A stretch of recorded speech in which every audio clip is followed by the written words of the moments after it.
So we're here with Wayne from Essex Autosport and the car that ran for 24 hours at the recent Dubai race.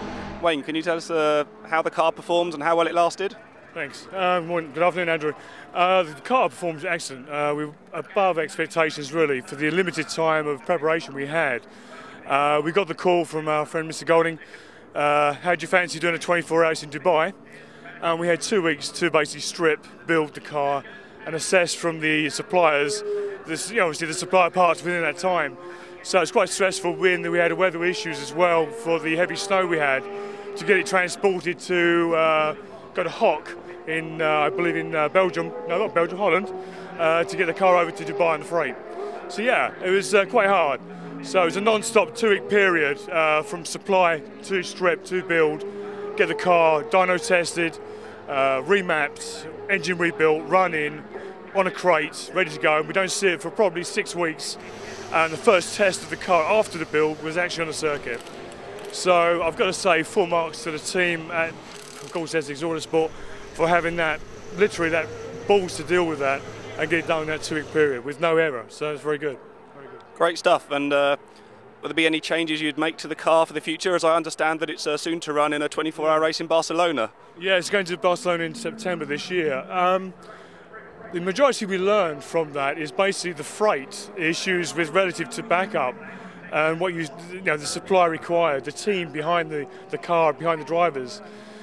We knew we were very limited, and that was after our meetings before Dubai, was our level of expectation was maybe just being held because of the backup of goods, brakes, parts, broken areas. If we have a crash, bodywork, what can we hold, what can we take? So yeah, this time we had the opportunity, being in Europe, to take more parts with us. Touch wood, we won't need those, but it is backup to get the car back on the road. Well, for 24 hours to 20 minutes of some of the closest racing you'd like to see this year, it's the Lotus on Track Elise Trophy here on the Brands Hatch Grand Prix circuit. A full field as ever, and the usual suspects from this year there at the very front of the grid as the field head off on their formation lap. And also well up in the mix this weekend, Andy Dolan, who has been getting better and better over the course of the season. So the field on their formation lap, then they'll come back for the standing start here, a side-by-side grid. Lotus on Track Elise Trophy. It's going to make the opening stages incredibly competitive. So here is how they are going to line up for the start of the race, with Steve Quick on pole and Craig Demon alongside him on the front row of the grid. Ken Savage and Luigi Mazza look out a very strong row too. It's Andy Dolan in 5th, John Lemaster in 6th, Mark Vase in 7th, Dan Plant in 8th, Phil Stratton-Lake and Andy Napier rounding out the top 10 as the field come to their marks. This Lotus on Track Elise Trophy for the production Elises, also production Exiges as well, but the Elise is favoured because of the power to weight ratio. The last couple of cars coming to position as the red lights are about to come on here. The 5-second ball goes out to the drivers. That means that the revs will begin to rise. So we look at the midfield, the red lights on, now out they go and away we go. Who's got the jump? It looks like a very good start from the bright orange car of Craig Demon there, but it's the yellow car of Steve Quick from pole position, who I think is just going to hold on towards Paddock Hill Bend, although Luigi Mazza is around the outside. The yellow car, the black roof, was also well up, and Andy Dolan too, who's made a good jump. And it's Dolan, the black machine, who goes second, so it's Quick who leads it, Dolan second, Demon in third, and everybody cleanly through Paddock for the first time. Phil Stratton-Lake also well up in the green machine as the field safely negotiate.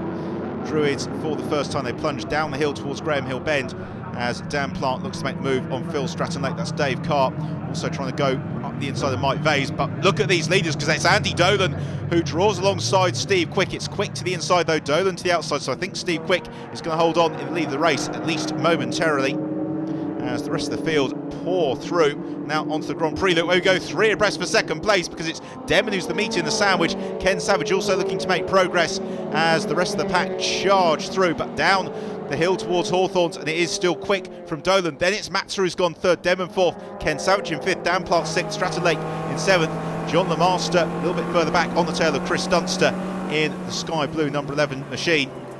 Through Westfield we ride with John Lemaster, and then down Dingledale before climbing the hill up towards the right-hand curve at Sheens.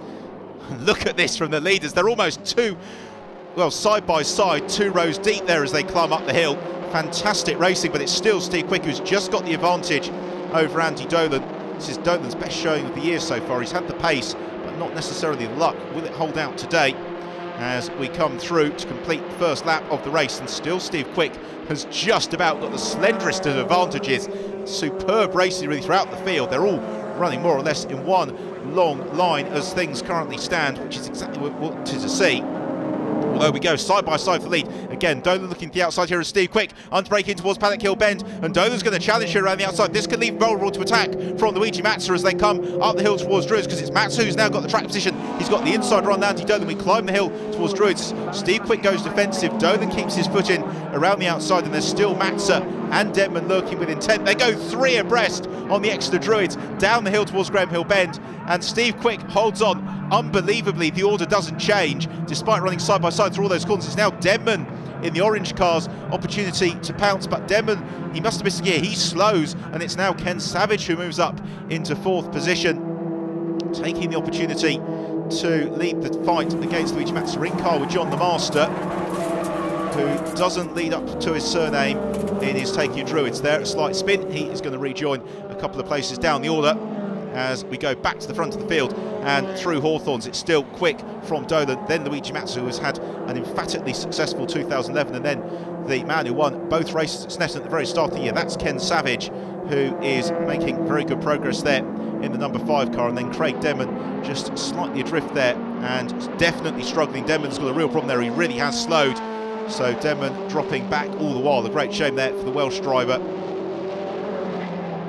through Stirlings, and this is looking quite good here for Steve Quick. He's just beginning to build up an advantage as the field stream through in the background. That's Craig Denman pulling off the circuit. So Denman, whatever that problem was, it's obviously terminal, as through Clearways now comes what's really turning into a fight for second place, because Steve Quick is running away here from Andy Dolan, who's got Luigi Mazza very much on his tail, and Ken Savage there or thereabouts. It's a bit of a gap back to Dan Plant, who's the next man up, and also Phil Stratton-Lake still having an excellent drive.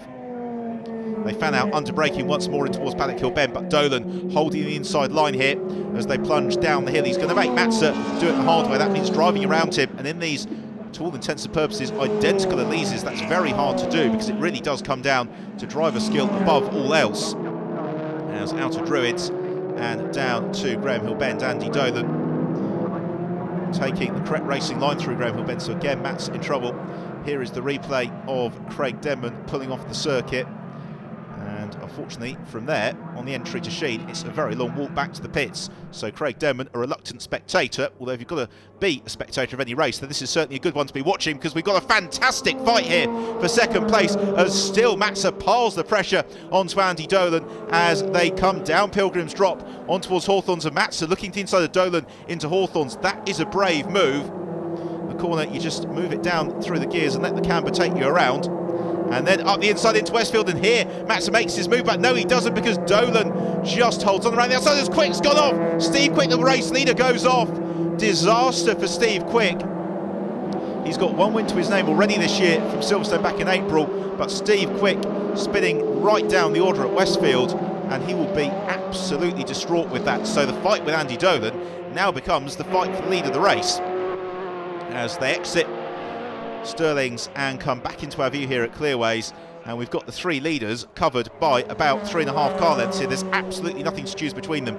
So it's Andy Dolan, who has won races at Lotus on Track Elise Trophy before, or not, though not during 2011. Luigi Mazza, who has won plenty of races in the Lotus on Track Elise Trophy in 2011, and Ken Savage, who is having an absolutely super season as well. It's still just hard to believe that this is Luigi Mazza's second season of car racing.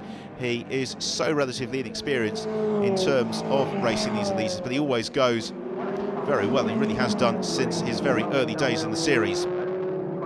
But now it's not so much about raw pace, because these 3 drivers have got it in abundance. It's more about trying to find your way past your rival. This is where racecraft really comes to the fore, because Andy Dolan, he's not going offline particularly, but he's making himself very difficult to pass here. Luigi Mazza may have thought he had that opportunity. Westford, he's certainly got one now as Dolan runs wide at Surtees. Curse the commentator, just as we say he's not making mistakes. He makes a big one, he runs wide, through goes Mazza. He moves in to lead the race, and Ken Savage also looks to challenge him for second place as they arrive into Hawthorns.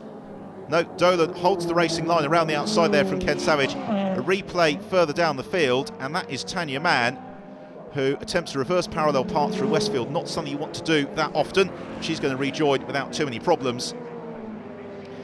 plenty of fighting going on in the midfield. That's Mark Yates, who is there in the silver 37 car. He's got a couple of his rivals queuing up behind him. Again, one of the real strengths of Lotus Track Elite trophies, wherever you look, there is plenty of racing and action to be enjoyed as they turn through Druids. It's Paul Patterson in the number 19 car who's at the tail of that train as he looks to make up progress past some of his rivals. It's James Proctor there in the 34 car who's immediately ahead of him. So Mark Yates in turn is trying to close in on Neil Stottert in the 57 car who we just saw flashing through our screen.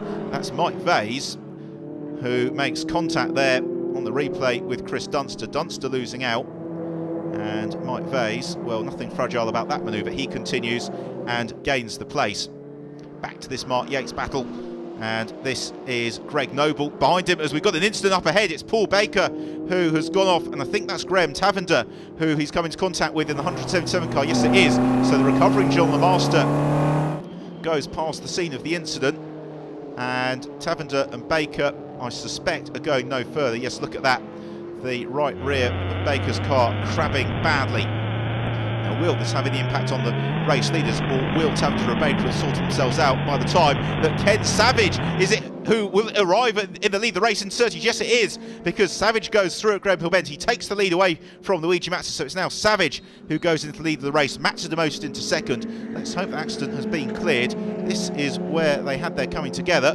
Through 30s they go. Yep, there's Tavender's car off the side of the circuit. A little bit of debris on track, but otherwise no problem. So the race continues, and Savage, although he's taken the lead, is now coming under immediate pressure from Luigi Mazza, who settles into his slipstream down Pilgrim's Drop on towards Hawthorne. So Mazza's got the inside run here, and Luigi Mazza, having been demoted for 2 corners, moves back in to lead the race. So he reclaims the lead from Ken Savage. Super battle this one. Andy Durden in third, possibly just dropping away from the 2 leaders here. Either that or just waiting to pick up the pieces. And that is Mike Vase again. Well, it's Crap Vase now, I think, because that car well and truly pebble dashed as the leaders exit Stirling's once more, plunge down the hill towards Clearways. And Ken Savage has got to regroup and try and find his way past Luigi Mazza. Will he be able to do it? Well, we're going for a break. We'll be back in a few moments for the conclusion of this excellent race.